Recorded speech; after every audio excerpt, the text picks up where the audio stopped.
बोली देवादिदेव 1008 महावीर भगवान की जय। संत शिरोमणि आचार्य गुरुवर श्री विद्यासागर जी मुनि महाराज की जय। परम पूज्य 108 मुनिवर श्री प्रज्ञा सागर जी महाराज की जय। द्वादशांगिनवाणी माता की जय। अहिंसामय विश्व धर्म की जय।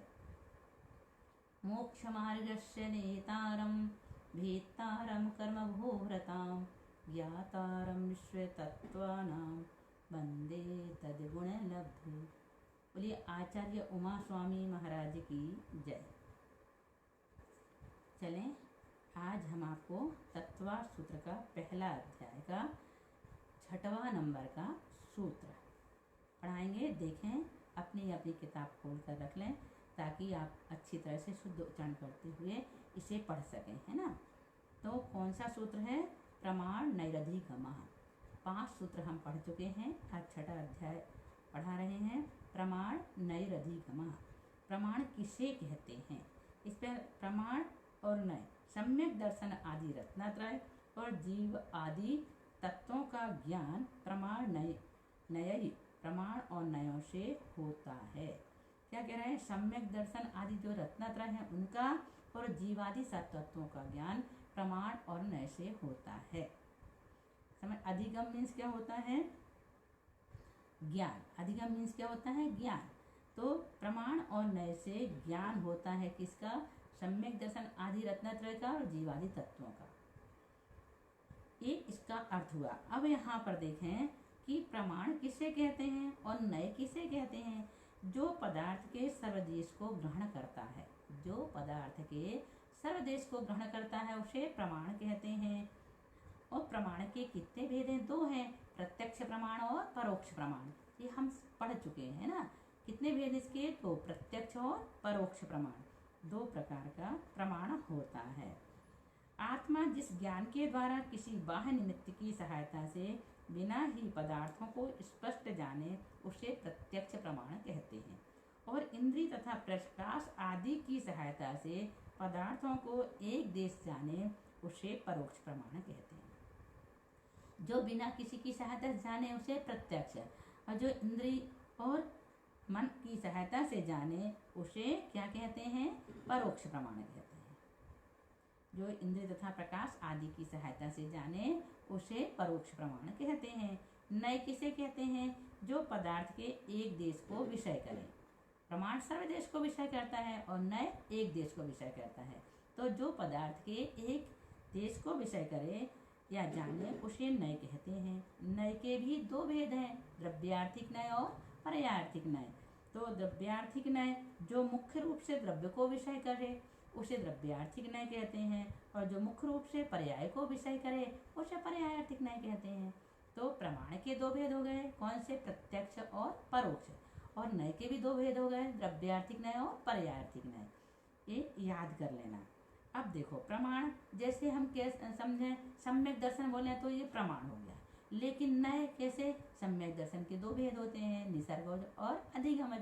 तत्व बोले तो प्रमाण हो गया, लेकिन तत्व 7 होते हैं, जीव अजीव आश्रव बंध संबर नृजरा और मोक्ष। ये क्या हो गया? नय आ गया। इसी प्रकार से आम, आम बोले तो प्रमाण हो गया। और कौन सा आम है? लंगड़ा है, हाफूस है, कौन सा तोतापरी है, बादामी है, ऐसा बोले तो ये नय हो गया। इसी प्रकार से हाथी, पूरा हाथी का ज्ञान प्रमाण हो गया, उसके एक एक अंगों का ज्ञान नय हो गया। समझ में आया? तो इस प्रकार से इस सूत्र को समझें। अगला सूत्र है 7 नंबर का। देखें, निर्देश स्वामित्व साधनाधिकरण स्थिति विधानतः। निर्देश स्वामित्व साधनाधिकरण स्थिति विधानतः। निर्देश स्वामित्व साधन अधिकरण स्थिति और विधान, ये क्या बता रहे हैं? इनसे भी जीवादिक सातत्व तथा सम्यक दर्शन आदि का व्यवहार होता है। प्रमाण ऐसे भी होता है। और ये जो 6 बताए हैं, निर्देश स्वामित्व साधन अधिकरण स्थिति और विधान से भी जीवादिक सातत्व और रत्नत्रय आदि का व्यवहार होता है या ज्ञान होता है। व्यवहार होता है या ज्ञान होता है। अब निर्देश किसे कहते हैं? वस्तु के स्वरूप का कथन करना निर्देश कहलाता है। वस्तु के स्वरूप का कथन करना निर्देश कहलाता है। स्वामित्व किसे कहते हैं? वस्तु के अधिकार को स्वामित्व कहते हैं। साधन वस्तु की उत्पत्ति के कारण को साधन कहते हैं। अधिकरण वस्तु के आधार को अधिकरण कहते हैं। स्थिति वस्तु के काल की अवधि को स्थिति कहते हैं। विधान वस्तु के भेदों को विधान कहते हैं। आगे समझ में ये 6 परिभाषाएं निर्देश, स्वामित्व, साधन, अधिकरण, स्थिति और विधान, ये सूत्र याद हो जाएगा तो इनके नाम याद हो जाएंगे और कोई कठिन नहीं है इनकी परिभाषा। इन्हें भी आप एक उदाहरण के माध्यम से समझ सकते हैं। कैसे समझेंगे? जैसे निर्देश, निर्देश बोले तो आम का हम एक कथन कर रहे हैं। यहाँ पर क्या बोल रहा है? निर्देश आम का कथन करना। सिर्फ अभी चूंकि आम का सीजन चल रहा है इसलिए उदाहरण भी आम के ही आते हैं। आम का कथन करना क्या हो गया? निर्देश। स्वामित्व, जो व्यक्ति उस आम का स्वामी है अर्थात जो आम बेच रहा है। फिर साधन, अंतरंग साधन, वृक्ष, गुठली, ये अंतरंग साधन है। बहिरंग साधन, खाद, पानी, ये सब बहिरंग साधन है ना। फिर अधिकरण, वृक्ष, अधिकरण क्या है उसका? वृक्ष है। फिर अगर वृक्ष से टूट के आ गया तो किसी थैले में आएगा या किसी टोकनी में रख देंगे तो ये क्या हो गया? अधिकरण हो गया। फिर स्थिति, जितने समय तक वह रहेगा, कितने समय तक वह रह सकता है, टिक सकता है, वह क्या हो गया? स्थिति। फिर विधान, आम के भेद, तोतापरी आम, नीलम आम, हाफूस आम आदि कई प्रकार के आम आते हैं। आप लोग सब खाते हैं तो परिचित ही है।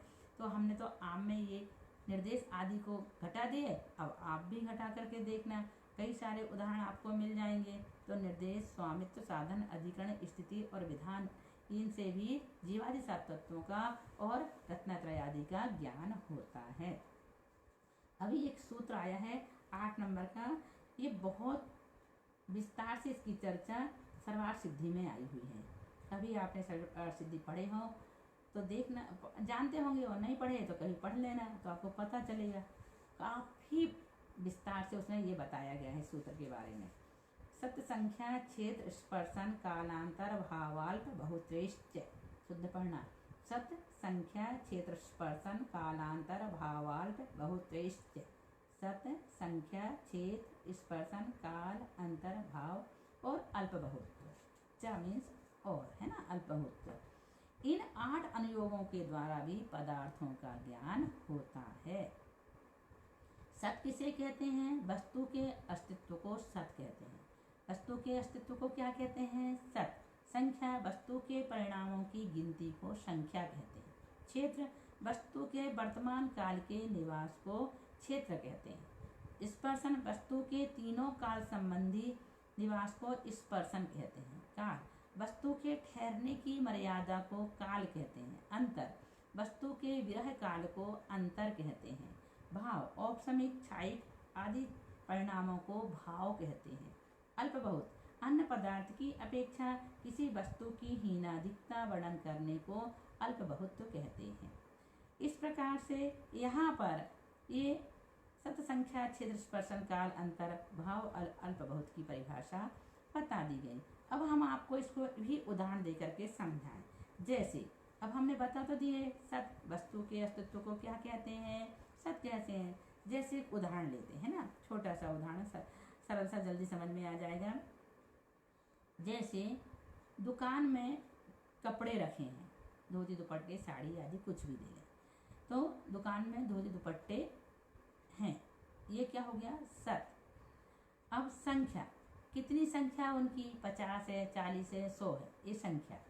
फिर क्षेत्र, दुकान, दुकान क्या हो गया? क्षेत्र हो गया। धोती जोड़े जहाँ पर रखे हैं उसका स्थान हो गया, और क्षेत्र हो गया।